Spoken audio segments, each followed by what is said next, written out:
दोस्तों बीपीएससी के द्वारा जो है एक नई भर्ती जो है निकाल दी गई है। एग्रीकल्चर डिपार्टमेंट में ये वैकेंसी निकाली गई है और 1000 से ज़्यादा पद यहाँ पे रखे गए हैं, जिसमें आपके सबसे ज़्यादा जो पद है वो है प्रखंड कृषि पदाधिकारी। इसके अलावा अनुमंडल कृषि पदाधिकारी के पद हैं और भी एक दो तरह के पद हैं। और इन सभी पदों के लिए आप जो है फॉर्म को अप्लाई करने वाले हैं 15 जनवरी से। इसका देख सकते हैं ऑफिशियली अपडेट आ चुका है और 15 जनवरी से इसका आवेदन शुरू हो जाएगा। 10 जनवरी की डेट में देख सकते हैं इसका नोटिफिकेशन जो है यहाँ पे जारी हो गया है। Imported notice and advertisement for various post under agriculture department government of Bihar. तो बीपीएससी जो है इसका एग्जाम कंडक्ट करने वाला है।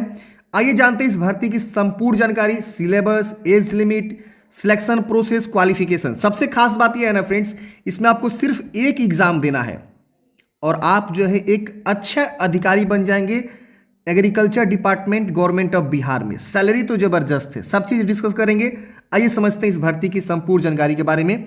ऑफिशियल नोटिफिकेशन डाउनलोड करना चाहते हैं तो बीपीएससी की वेबसाइट से आप यहां से एडवर्टाइजमेंट को डाउनलोड कर सकते हैं, इंपोर्टेंट नोटिस भी डाउनलोड कर सकते हैं, इसके अलावा सिलेबस वगैरह भी डाउनलोड कर सकते हैं, जो कि मैंने आपको स्टार्टिंग में बता दिया ताकि आपको समझ में आ सके। अब समझते हैं इस भर्ती की संपूर्ण जानकारी। तो मैंने चीज़ों को जो है हाईलाइट करके यहाँ पे रख दिया है ताकि आपको मैं आसानी से समझा सकूँ, समझाने में आपको कोई भी दिक्कत ना हो और इंपॉर्टेंट पॉइंट छूटे ना। तो आप वीडियो को लास्ट तक देखिए और वीडियो अच्छा लगे तो हमें सपोर्ट करने के लिए इस चैनल को सब्सक्राइब कर लीजिए और वीडियो को प्लीज़ लाइक कर दीजिए ताकि आपको जो सारी इंफॉर्मेशन समझ में आ सके। बात करते हैं पदों की संख्या। देखिए, बिहार कृषि सेवा कोटि 1 ये पद का नाम है, कोटि पद एवं वेतनमान। अब यहाँ पे आप देखेंगे तो लेवल 9 की सैलरी है, यानी आपकी स्टार्टिंग जो सैलरी होगी ना फ्रेंड्स, वो जो है लगभग 80,000 90,000 प्लस आपको रहने वाली है। इसमें आप देखेंगे सस्य में लिखा गया है आपका जो पद रहने वाला है वो बिहार कृषि सेवा कोटि 1 रहेगा। विज्ञापन संख्या यहाँ देख सकते हैं। इसके वजह से अनुमंडल कृषि पदाधिकारी आप कहलाएंगे या उप परियोजना निदेशक आप कहलाएंगे या सहायक निदेशक एवं समकक्ष आप जो है इस पद पे कहलाएंगे। यानी आप जो है कृषि विभाग के एक उच्च अधिकारी आप कहलाएंगे जो अनुमंडल में आपको काम करना है। अनुमंडल अब 155 पद यहाँ पे देख सकते हैं निकाले गए हैं। यहाँ पे जो है कोटिवार पदों की संख्या आपको दिया गया। अनारक्षित में आप देखेंगे तो 21 पद है, जिसमें 7 पद जो है 21 में से ही 7 यहाँ पे रिजर्व किया गया महिलाओं के लिए। आप सबको बता दूं बिहार में जहाँ पे भी वैकेंसी निकलती है 35% जो है रिजर्वेशन महिलाओं को दिया जाता है हर एक कोटि में। इसी तरह से आप देखेंगे अनुसूचित जाति यानी जो है एससी में 39 में 14 पद महिलाओं के लिए है, एसटी में 4 है, 1 पद महिला के लिए है। इसकी वजह से अत्यंत पिछड़ा वर्ग में आप देखेंगे तो 41 पद हैं, यानी ईबीसी में 14 महिलाओं के लिए रिजर्वेशन है। पिछड़ा वर्ग में 34 पद हैं, यानी बीसी में 12 पद महिलाओं के लिए रिजर्व है। आर्थिक रूप से कमजोर वर्ग ईडब्ल्यूएस के लिए 16 पद 6 महिलाओं के लिए रिजर्व है। इसके अलावा विकलांग पर्सन के लिए भी यहाँ पे रिजर्वेशन है और स्वतंत्रता सेनानी के पोता पोती नातनी के लिए 3 पद रिजर्व है। तो इस तरह से आप पदों की संख्या को देख सकते हैं। मैंने यहाँ पे समझा दिया ताकि आपको यहाँ पे पदों की संख्या समझने में दिक्कत ना हो। अब अगला जो पद है कृषि अभियंत्रण में, ये बिहार कृषि सेवा कोटि 2 की वैकेंसी है। आप सहायक निदेशक कृषि अभियंत्रण कहलाएंगे, यानी इंजीनियरिंग की वैकेंसी है। लेवल 9 की सैलरी होगी, 19 पद हैं। आप यहाँ पे कैटेगरी वाइज जो है देख सकते हैं। अगला जो पद है पौधा संरक्षण सहायक निदेशक की पद है, कृषि सेवा कोटि 5। विज्ञापन संख्या देख सकते हैं 11 पद हैं। इसकी वजह से अगला जो पद है सबसे ज़्यादा पद है 866। इसमें आप देखेंगे तो आप कहलाएंगे बिहार कृषि अधनिष्ठ सेवा कोटि 1। बिहार के जो प्रखंड कृषि पदाधिकारी होते हैं, जो हर एक प्रखंड में कृषि विभाग के अंतर्गत जो उच्च अधिकारी होता है, वो आप यहाँ पे कहलाएंगे प्रखंड कृषि पदाधिकारी एवं समकक्ष। इसका जो सैलरी है थोड़ा सा कम आपको मिलेगा। लेवल 9 की सैलरी या स्टार्टिंग सैलरी आपको जो 60 से 70,000 आपको यहाँ पे रहने वाली है। और जबरदस्त पद है, परमानेंट जॉब है, लाइफ टाइम जॉब आपको रहने वाली है। और ये भर्ती फ्रेंड्स जो है ना कई वर्षों के बाद निकल के आ रही है, तो आपके लिए शानदार अपॉर्चुनिटी है। आप यहाँ फॉर्म को अप्लाई कर सकते हैं। तो सबसे ज़्यादा पद जो है इसी में है, यानी प्रखंड कृषि पदाधिकारी के एवं समकक्ष जो पद हैं बिहार कृषि अधीनस्थ सेवा कोटि 1 के पद हैं। अदर स्टेट वाले भी फॉर्म को अप्लाई कर सकते हैं, ध्यान दीजिएगा। और अगर आप अदर स्टेट किसी भी राज्य से आते हैं तो फॉर्म को अप्लाई करेंगे, लेकिन जो आपको फाइट करना होगा वो अनारक्षित वाले जो पद हैं उसमें फाइट करना होगा। यहाँ पे आपको फाइट करना होगा, तो इसी में आपको फाइट करना जो भी है। अब समझते हैं क्वालिफिकेशन, शैक्षणिक योग्यता आपकी क्या रखी गई है। तो देखिए शैक्षणिक योग्यता ना आपको एग्रीकल्चर डिपार्टमेंट वैकेंसी है तो आपको ग्रेजुएशन जो है एग्रीकल्चर से किए हैं तो आप फॉर्म को अप्लाई करेंगे। जैसे यहाँ पे बात करें प्रखंड कृषि पदाधिकारी के जो पद हैं उसमें आप देखेंगे तो किसी भी मान्यता प्राप्त विश्वविद्यालय या संस्था से कृषि विज्ञान में स्नातक यानी बीएससी एग्रीकल्चर से अगर आपने किया हुआ है तो आप यहाँ पे फॉर्म को अप्लाई कर सकते हैं, कोई दिक्कत नहीं होने वाला है। ऑल इंडिया किसी भी विश्वविद्यालय से आपने जो है किया हुआ है एग्रीकल्चर बीएससी तो आप फॉर्म को अप्लाई कर सकते हैं, मतलब जो है ग्रेजुएशन एग्रीकल्चर से।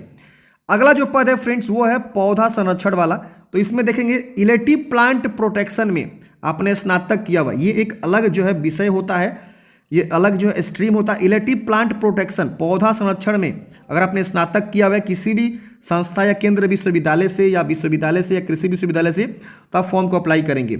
अगला पद है फ्रेंड्स यहाँ पे कृषि अभियंत्रण, यानी एक तरह से आप जो है सहायक निदेशक कहलाएंगे। अभियंत्रण का मतलब होता है इंजीनियरिंग, कृषि इंजीनियरिंग के लिए पद है जो कि आप यहाँ पे देख सकते हैं। मान्यता प्राप्त विश्वविद्यालय से आप जो है एग्रीकल्चर में इंजीनियरिंग किए हुए हैं, कृषि अभियंत्रण में स्नातक किए हुए, यानी हमने यहाँ पे हिंदी में लिख दिया हुआ एग्रीकल्चर इन इंजीनियरिंग, यानी एग्रीकल्चर की डिग्री है इंजीनियरिंग में, तो आप यहाँ पे फॉर्म को अप्लाई कर सकते हैं जो 4 साल का होता है वो वाला, समझ गए।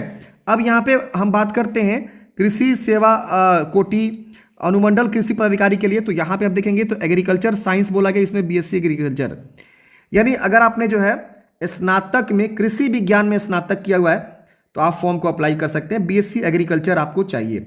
यानी ये जो पद हैं, ये 2 पद, इन दोनों पद के लिए अलग अलग क्वालिफिकेशन है, इलेक्टिव प्लांट और इसमें जो है कृषि अभियंत्रण में स्नातक। लेकिन ये जो पद है 4 नंबर का और 1 नंबर का, इन दोनों के लिए क्वालिफिकेशन सेम रहने वाला है, बीएससी एग्रीकल्चर। तो आप यहाँ पे फॉर्म को अप्लाई कर सकते हैं। तो ये जो है आपका शानदार वैकेंसी है, आप यहाँ देख सकते हैं। बात करते हैं उम्र सीमा के बारे में। तो यहाँ पे देखेंगे 1 अगस्त 2023 को आपका उम्र सीमा जो है गणना किया जा रहा है। 21 वर्ष जो है न्यूनतम उम्र आपका होना चाहिए, आप 21 वर्ष कंप्लीट कर लेने चाहिए इतने तारीख तक। अब यहाँ देखेंगे तो जनरल यानी यूआर जनरल के लिए 37 वर्ष उम्र सीमा रखा गया है। यहाँ देखेंगे पिछड़ा वर्ग, अत्यंत पिछड़ा वर्ग पुरुष और महिला के लिए, यानी जो है बीसी और ईबीसी के लिए आपका जो यहाँ पे उम्र सीमा रखा गया है वो 40 वर्ष रखा गया है, मेल और फीमेल दोनों के लिए। यहाँ पे देखेंगे यूआर फीमेल के लिए, मैं यहाँ पे जो है आपका 40 रखा गया, मैं एफ लिख देता हूँ, एफ का मतलब फीमेल हो जाएगा। अब इसके बाद से आप देखेंगे अनारक्षित महिला 40 वर्ष, एससी एसटी के लिए यहाँ पे 42 वर्ष रखा गया है। एससी और एसटी के लिए 42 वर्ष उम्र सीमा रखा गया, मेल हो या फीमेल हो। तो ये आपका उम्र सीमा रखा गया, ये उम्र सीमा के अंतर्गत आप आते हैं तो फॉर्म को अप्लाई करेंगे। और ये जो उम्र सीमा का गणना होगा वो 1 अगस्त 2023 को आपको यहाँ पे किया जाएगा। इतना जो है आपका रहने वाला है। तो ये आपकी रहने वाली है। विज्ञापन संख्या आपका ये कहलाएगा, आप देख सकते हैं, इसमें आप यहाँ पे देख सकते हैं सारी जानकारी को। इसके बाद से आता है यहाँ पे सिलेक्शन प्रोसेस। तो मैंने आपको स्टार्टिंग में बताया कि सिर्फ एक एग्जाम देना है और आपका यहाँ पे सिलेक्शन हो जाएगा। आप सबको पता है बीपीएससी सुन के आप लोग जो है थोड़ा सा डर जाते हैं, क्योंकि आप लोग को लगता है कि इसमें प्री एग्जाम होगा, फिर मेंस होगा, समझ रहे हैं ना, फिर आपका जो है इंटरव्यू होगा। तो यहाँ पे मेंस होगा ही नहीं, ध्यान दीजिएगा, ये मेंस जो है ये आपका नहीं होगा, सिर्फ एक एग्जाम देना है और आपका सिलेक्शन यहाँ पे हो जाएगा। तो मैं आपको बता देता हूँ कि वो कौन सा एग्जाम है और उसका सिलेबस क्या है, समझिए चीज़ों को ताकि समझ में आ सके आपको।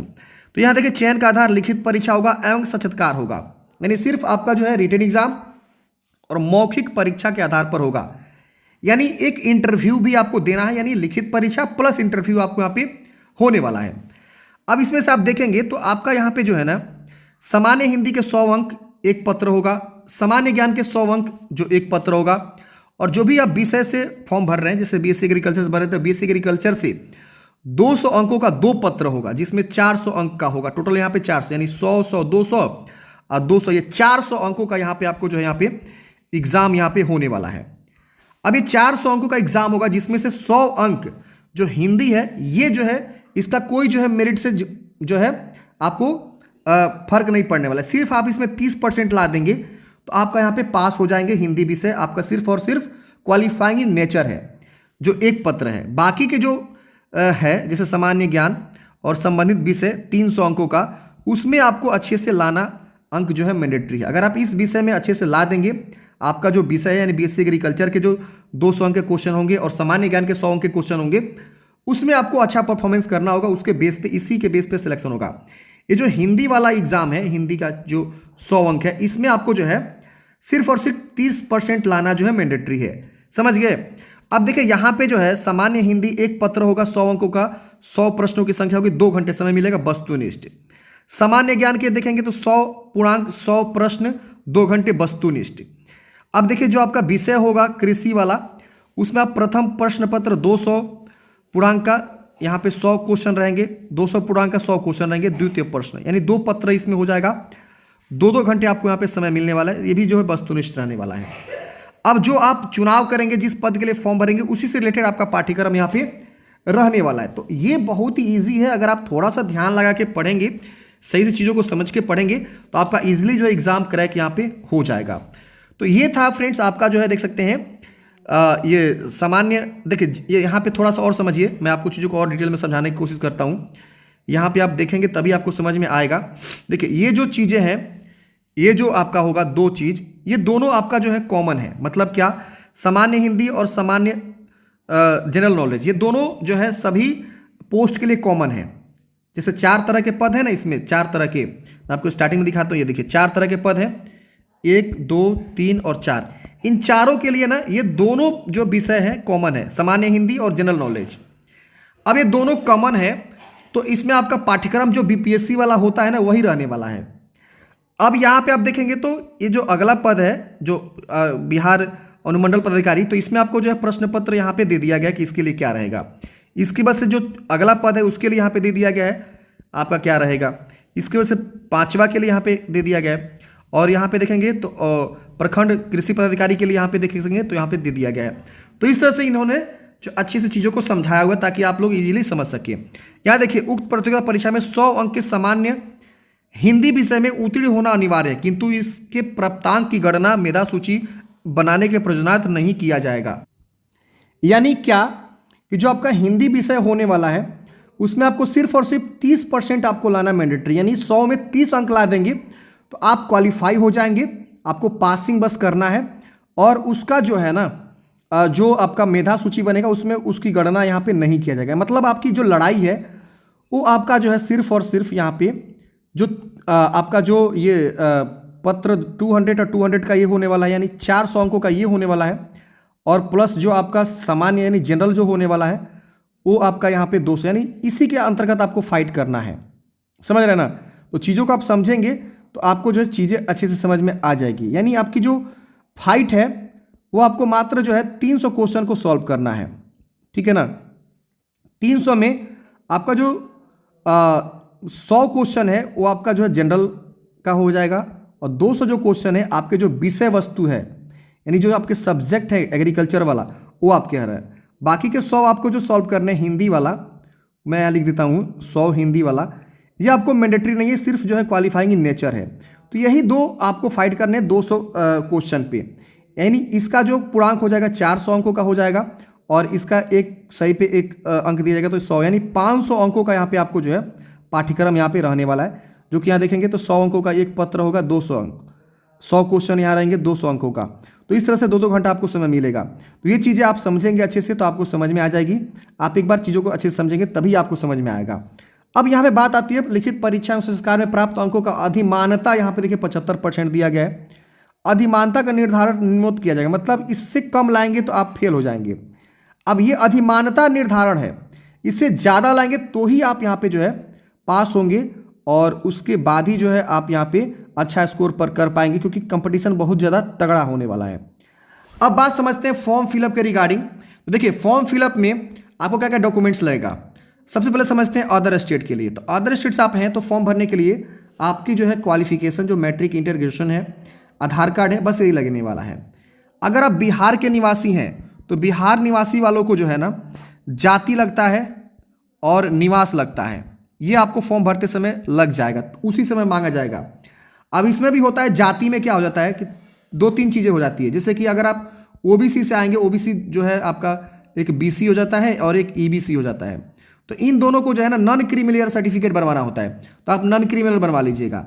एससी एसटी से आप आते हैं, एससी एसटी से तो आप यहाँ पे जो है ना अपना जो भी जाति बनता है अनुमंडल स्तर पे वो बनवा लीजिएगा। ओबीसी भी आप बनवाएंगे ना नॉन क्रीमिलियर, तो भी जो है जो आपका प्रखंड लेवल पे बनता है, सर्कल ऑफिसर जो बनाता है या रेवेन्यू ऑफिसर, वही वाला लेवल लगेगा, वही वाला चल जाएगा।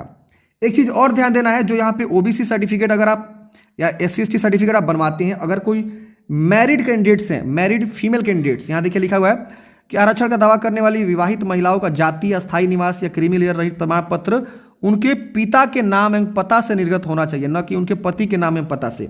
तो ये बीपीएससी का बहुत पुराना रूल है। आपका जो भी महिला अगर विवाहित है और उनका शादी हो चुका है, तो अपना जाति निवास जो भी है या क्रीमी लेयर जो भी है, तो वो अपना जो है पिता के नाम से बनवाएंगे, पिता के यहाँ से निर्गत करवाएंगे। और यहाँ पे देखें जाति और निवास के बारे में जानकारी दे दिया गया है। तो आप अपना रिजर्वेशन लागू करने के लिए, मतलब रिजर्वेशन का लाभ लेने के लिए अपना जाति और निवास जरूर बनवा लेंगे। यहाँ पे आरक्षण के बारे में जानकारी दिया गया है, किसका क्या मतलब है। अब यहाँ पे आप नीचे आएंगे तो यहाँ पे और भी बहुत सारी इन्फॉर्मेशन दी हुई है। फॉर्म भरने के बाद जब आपका इंटरव्यू होगा, आप सिलेक्ट हो जाएंगे, तो इंटरव्यू में आपको क्या क्या डॉक्यूमेंट्स मांगे जाएंगे, ये सब डॉक्यूमेंट्स की लिस्ट यहाँ पे दिया हुआ है, आप एक बार जरूर चेक कर लेंगे। इसके बाद से बात करते हैं एप्लीकेशन फ़ी की। तो जनरल कैंडिडेट्स के लिए 750 रुपये, SC/ST के लिए 200 रुपये और सभी अनारक्षित वर्ग की महिला उम्मीदवार के लिए 200 रुपये। मतलब महिला कोई है, भले वो अदर स्टेट का हो या बिहार का हो, किसी कैटेगरी से आता हो, 200 रुपीज़ लगेगा। विकलांग के लिए 200 रुपीज़ और बाकी जो उम्मीदवार है 750 रुपये, यानी अदर स्टेट वाले के लिए 750 रुपये एप्लीकेशन फ़ी यहाँ पे लगने वाला है। इसके बाद से अगर आप आधार नंबर नहीं देते हैं फॉर्म भरते समय, तो 200 एक्स्ट्रा आपको एडिशनल चार्ज जो है कटाने पड़ जाएंगे। तो मैं कहूँगा कि फॉर्म भरते समय आप अपना जो है आधार नंबर जरूर दीजिए, ताकि वो लोग बायोमेट्रिक फ़ी के रूप में आपके एक्स्ट्रा चार्ज न काटें। अब बात करते हैं फॉर्म कब से स्टार्ट होगा। तो 15 जनवरी से 28 जनवरी तक आप फॉर्म को अप्लाई करेंगे। एक प्रॉपर हम वीडियो लेकर आएंगे कैसे आपको फॉर्म को भरना है, स्टेप बाय स्टेप फॉर्म भर के हम आपको बता देंगे। एक चीज़ यहाँ लिखा गया कि एप्लीकेशन फॉर्म सबमिट करने के उपरांत एडिट करने का कोई प्रावधान नहीं होगा। तो फॉर्म जो है हर एक स्टेप को आप सोच समझ के भरिएगा, ऐसे ही नहीं भर दीजिएगा, चीज़ों को अच्छे से ध्यान में रखते हुए भरिएगा, ताकि आपको कोई भी गलती ना हो, मिस्टेक ना हो, क्योंकि एडिट करने का आपको मौका यहाँ पे नहीं दिया जा रहा है। तो ये थी फ्रेंड्स वैकेंसी की पूरी जानकारी।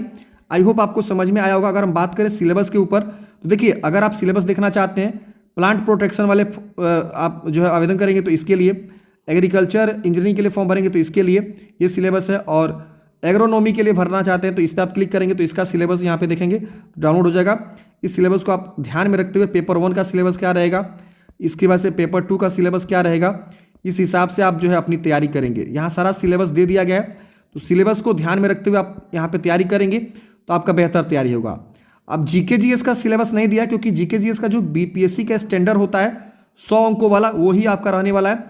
हिंदी का जो 100 अंक का होने वाला है, जो स्टैंडर्ड होता है बीपीएससी का, वही रहने वाला है। ये सिर्फ और सिर्फ आपके जो विषय है उसका जो है एग्रीकल्चर वाला अलग अलग जो है यहाँ पे दे दिया गया है। तो आप इस चीज़ को देखते हुए अपनी तैयारी को करें। आई होप आपको समझ में आया होगा। मिलते हैं किसी नेक्स्ट वीडियो में। जय हिंद।